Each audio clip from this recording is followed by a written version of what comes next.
Have you ever wondered what it would be like to live in a world where Earth had a constant tropical climate without extreme stations, and where humans lived for hundreds of years?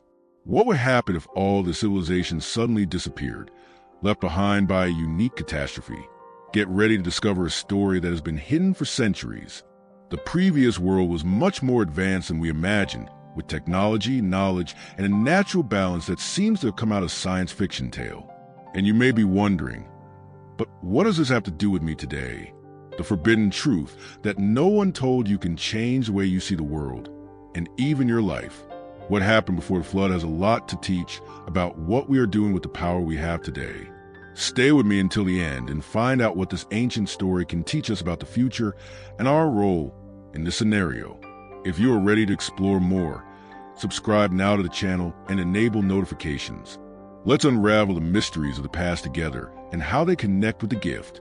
It is hard to imagine, but the antediluvian Earth was almost a paradise compared to the chaotic world we live today. The climate was uniform and tropical in all regions, without extreme stations, without sharp cold or scorching heat. This balance favored a healthier life, more nutritious plants, and a stable natural cycle. No deserts or glaciers, everything was lush, green, and in perfect harmony, a true global garden, as if Eden had expanded throughout the planet. And the most intriguing, it didn't rain. That's right, the Bible states that the earth was watered by a fog that climbed from the ground, Genesis 2:56. This phenomenon suggests that the earth was covered by a kind of damp, primitive atmosphere and rich in water vapor. There were no storms as we know today. The water cycle was delicate, constant, and controlled. This totally changes our view of the functioning of nature at that time. Another shocking detail is the firmament quoted in Genesis 1:68, a structure that separated the waters from the downstream waters. Many scholars believe there was a steam coverage or water above the Earth's atmosphere, like a natural greenhouse. This biblical firmament would have kept the Earth with high atmospheric pressure and protected from the sun's harmful rays. Result? A perfect environment for life, flourishing with intensity. This combination, constant tropical climate, concentrated oxygen, and high atmospheric pressure, created an ideal ecosystem for longevity and physical vigor. It is no exaggeration to think that people breathed better, had abundant energy, and almost unshakable health. All this before the flood completely changes the structure of the earth. And that's exactly where we start to understand why the human beings of that age were so different. Humans of the antediluvian era were not like us, and it goes far beyond life expectancy. Genesis tells us that Methuselah lived 969 years. But this longevity was no exception, but the rule. This is partly due to the ideal environment in which they lived: concentrated oxygen, elevated atmospheric pressure, and constant tropical climate. A human body in these conditions would function at the height of its performance for centuries. In addition to longevity, the physical and intellectual capacity of these men was absurdly superior. Think of more oxygenated brains, free of modern toxins, and bodies nourished by natural foods on fertile soil. These factors favored not only physical growth — many believe they had impressive status — but also a sharp, creative, and disciplined mind. No wonder, even without modern technology, they did amazing things. Want to see a practical example of this?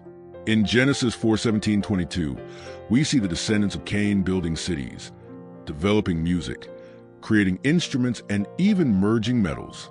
This reveals a highly trained civilization that dominated art, engineering, and rudimentary science. All this without universities, internet, or industrial tools. It was passed knowledge from generation to generation, without the distractions and limitations of the modern world.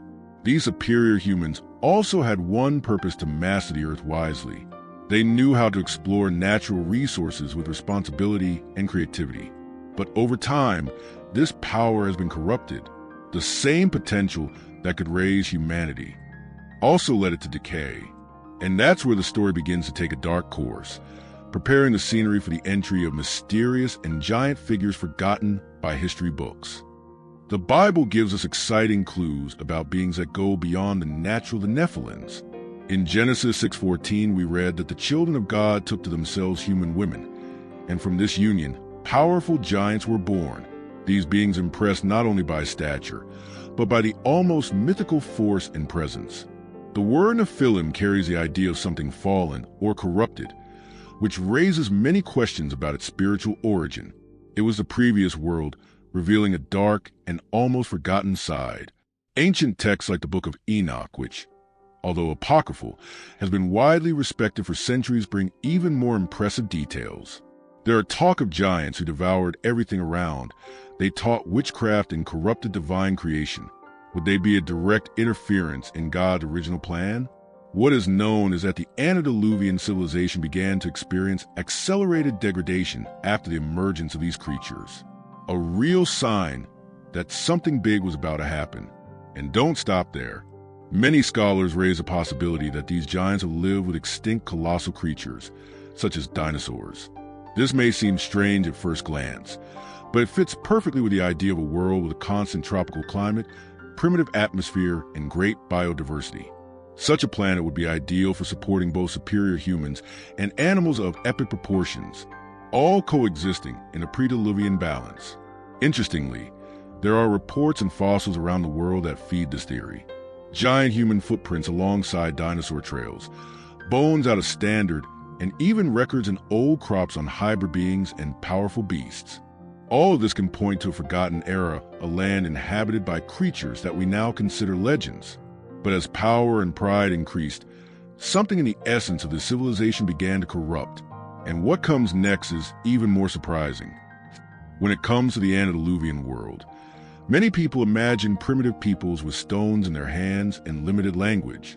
But the Bible and several ancient records show the opposite. It was a highly developed civilization.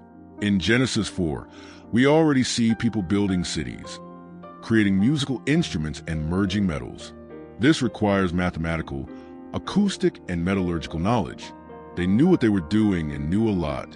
And we're not just talking about basic tools or mud huts. There's archaeological evidence of megalithes around the world that challenge modern engineering. Perfectly fitted tunstones aligned with constellations and solstices. How to explain this without admitting advanced knowledge? These records suggest a society with mastery of science, art, and architecture centuries, perhaps millennia ahead of what we usually imagine.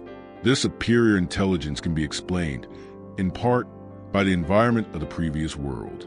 Remember the constant tropical climate, primitive atmosphere rich in oxygen and high atmospheric pressure? All of this favored a lighter reasoning, sharp memory, and a tougher body. Imagine what a focused mind, without digital distractions, could develop in hundreds of years of life. It's scary and fascinating. But like every great civilization, danger lives in excess. By gaining so much power and knowledge, the human being began to move away from the Creator. Technology, which should glorify God, has come to be used to dominate, manipulate, and even corrupt creation. The result? A world that shone on the outside but rotted inside. And as a building with invisible cracks, this civilization was about to crumble. The greater the knowledge, the greater the responsibility. And unfortunately, the antediluvians could not deal with the power they had. The Bible is clear in Genesis 6:5, the evil of man had multiplied upon the earth. They used their superior intelligence not to promote good, but to explore, master, and satisfy their own desires. Civilization before the flood began to dive into a spiral of selfishness, violence, and spiritual degradation. It was a beautiful world on the outside, but deeply sick inside. This corruption was not only social, it was also genetic and moral. Many scholars believe that the intersections between the children of God and the human women Genesis 6:14 have altered the original project of humanity. Hybrid, giant beings, hidden practices, and misrepresentation of values dominated that society. The land, which was once full of life, began to overflow blood, injustice, and wickedness. And that went far beyond human conflicts. It was a spiritual rebellion on a global scale. Violence was such that God, with heart pain, declared that he had repented of creating man. This does not mean that he made a mistake, but that the level of distortion was so deep that the only solution would be a restart. Genesis 6:11 says the earth was corrupted before God and full of violence. Imagine living in a world where evil was a norm, where the right one was ridiculed and the wrong was celebrated. Does it look current? Yeah. But at that time, the situation reached a limit. The frightening is to realize that this decay came from within a human heart's thirsty for God's independence. The environment was still favorable. Concentrated oxygen still fed strong bodies. The primitive atmosphere still supported the planet. But the spirit was corrupted, and when the soul gets sick, everything else crumbles. It was in this dark scenario that God decided to intervene not out of anger, but for justice. And what he did next changed everything. Faced with corrupted and unrecognizable humanity, God made a drastic but necessary decision to reset everything. The flood was not just a great rain, but a catastrophic event that completely altered the earth. The biblical firmament broke, the waters of the top and below met, and the constant tropical world gave way to chaos. The sources of the abyss opened, and the natural balance of the primitive atmosphere was undone. A new cycle was about to start, but first, it would be necessary to clean the field. But Noah found grace in the eyes of the Lord. A righteous man in the midst of rot, he was chosen to preserve life. And here is something fascinating. God not only saves Noah, but also the animals, ensuring continuity to the original project.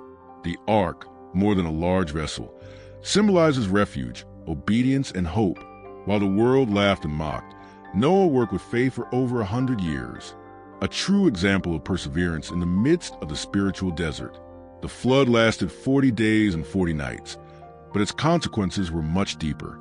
The waters covered the highest hills, erasing entire civilizations, destroying ancient structures, and altering the relief of the earth.